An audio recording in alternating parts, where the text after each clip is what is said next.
Улаан удахатада октябрийн 22-та Хакас улсын филармонийн дуу болон хатарай үлгэр күн зүзигэхэн түрүү ансамбльнууд Фениксгэхэн соёлын төвтө тоглолтыё харуулба.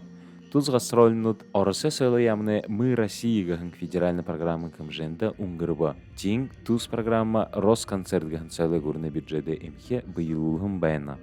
Мөнөө Хакас гүрний их соёлын концерт харж байхад их баяртай байна. Манай бурят аразон ханаар огтож нэг гоё концерт харж их амарлаж сэтгэлээрээ амарж их аранхай гоё дүүнүү гоё хатар юм харж байхад их баяртай байна бизээ.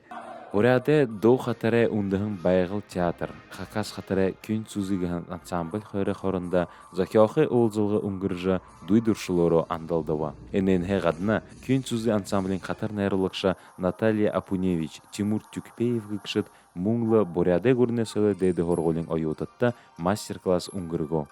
Очень благодарим всех жителей Улан-Удэ за поддержку и за теплую встречу. Надеюсь, она была не последняя, потому что у нас еще много интересных программ. Мы только вам первую привезли. Хакас улсыз жүкшіт үгіл үрхен бұтылынденгі нігін болыға көчек нудылшыде орынғын тоғылтенгі программы дұрытға. Көчек дамжылыға қада Хакас арде нудыл ажывайды. Хур-хулдыте, сытхыл худылғымы ундығын дуң болын қатарынуд, арде надынуд, тамире мұрыйсонуд, туры хурымы йоғылынуд, хендернуд дәрі ундығылыны. Дашы Шырхунаев, Бурят ТВ.